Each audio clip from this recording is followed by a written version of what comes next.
అన్నా నమస్తే అన్నా. నమస్తే తల్లి. బాగున్నారా అన్నా? బాగుండమ్మా. Thank you. మీరు ఎప్పుడు బాగుండాలన్నా. మా ప్రజలందరూ కడప ప్రజలందరూ కోరుకునేది మీరు ఎప్పుడు బాగుండాలి, సంతోషంగా ఉండాలి. అన్న, నా పేరు వాహిదా ఖానము. నేను కడప పట్టణంలో గత 10 సంవత్సరాలుగా అద్దె ఇంట్లో ఉంటున్నాను.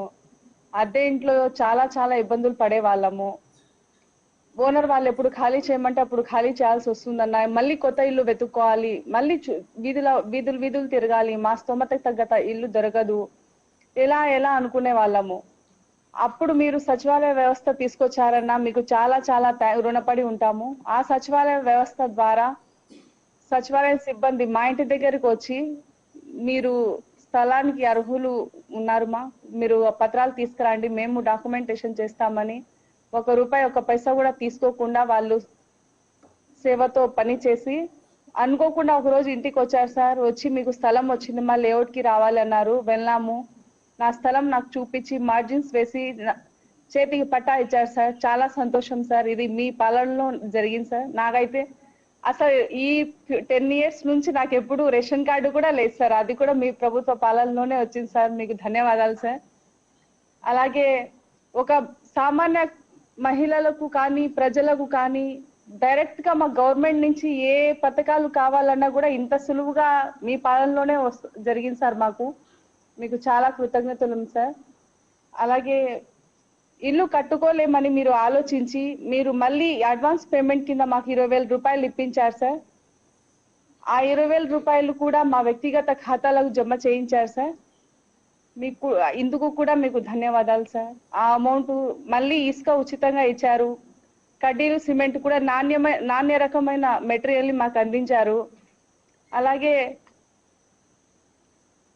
గునాది అయిపోయిన తర్వాత విత్ ఇన్ 10 days 1 week లోపలే నాకు ఫస్ట్ విడత కింద కూడా ₹60,000 బిల్లు కూడా పడింది సార్ వెంటనే నాకు. తర్వాత గోడలు వేసిన తర్వాత మళ్ళీ 2-3 దఫాల్లో కూడా అమౌంట్ నా వ్యక్తిగత ఖాతాకి వేశారు సార్, జమ చేశారు. మీకు ఇందుకు ధన్యవాదాలు. అలాగే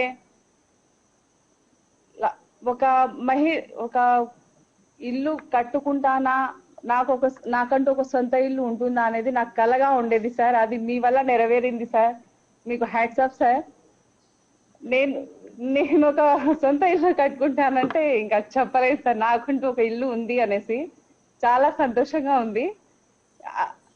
మళ్ళీ రెండో విడత కింద ఇల్లు ఇంకా బాగా కట్టుకోవాలి అని ఆలోచించి మీరు ఎస్హెచ్జి ద్వారా మళ్ళీ ₹35,000 నా అకౌంట్ కి వ్యక్తిగత ఖాతాకి వేశారు సార్. ఆ అమౌంట్ ని కూడా వడ్డీ రూపంలో మళ్ళీ మాకు తిరిగి వడ్డీలు మా వ్యక్తిగత ఖాతాలకి జమ చేయాలనుకునే మీ ఆలోచనకి హ్యాట్స్ ఆఫ్ సార్. అదే కాకుండా మా కుటుంబంలో ప్రతి ఒక్కరికి ప్రతి స్కీమ్ కింద మేము ఎలిజిబుల్ ఉన్నాం సార్. మా పాపకి అమ్మఒడి కింద 3 years నుంచి ₹15,000 మా వ్యక్తిగత ఖాతాకి అమౌంట్ జమ అవుతుంది సార్. మా ఆయన వచ్చి అన్ని మహిళలకే ఇస్తా ఉన్నారని చెప్తా ఉన్నారు సార్. నాన్నకి ఎందుకు లేదని మా ఖాతాకి జమ అవుతుంది సార్. మా అత్తయ్యకి వచ్చేసి చేయూత కింద ప్రతి సంవత్సరం 3 విడతలుగా ₹18,750 అమ్మ ఖాతాకి కూడా జమ అవుతుంది సార్. అమ్మ కూడా ఇక్కడ తిరగదు సార్. వాలంటీర్లే వచ్చి వాళ్ళే ప్రాసెస్ అంతా చూసుకొని అన్ని చేసి వెళ్తా ఉన్నారు. అలా ఆ అమౌంట్ ఆమె చీర వ్యాపారం కూడా చేస్తా ఉంది సార్ మా అత్తయ్య. మా మామకి కూడా పెన్షన్ వస్తుంది సార్. మా అమ్మగారికి కూడా చేయూత అమౌంట్ కూడా 3 విడతలు వచ్చింది సార్. మళ్ళీ పెన్షన్ కూడా వస్తుంది సార్. ఇంకొక విషయం సార్, పెన్షన్ తీసుకోవాలి అంటే ఒకప్పుడు పడిగాపులు కాయాలి. తెల్లవారుజామున లేసి వెళ్ళి అక్కడ ఉండి సాయంత్రం అవుతుందో మధ్యాహ్నం అవుతుందో తెలియదు, తిండి నీళ్లు లేక ఉండేవాళ్ళు. వికలాంగులు, మహిళలు, వృద్ధులు చాలా అవస్థలు పడేవారు సార్. కానీ మీ ప్రభుత్వంలో వాలంటీర్ ఇంటికి వచ్చి తెల్లవారుజామున 1వ తేదీకంతా పెన్షన్ ఇచ్చి వెళ్తున్నారు సార్. అదంతా మీ చలవే సార్. అదే కాకుండా నాకు కూడా నేను ఎస్ఐజిలో సభ్యురాలిని సార్. నాకు ఆసరా పథకం కింద 3 విడతలుగా కూడా మాకు 18,000 లబ్ధి పొందాను సార్.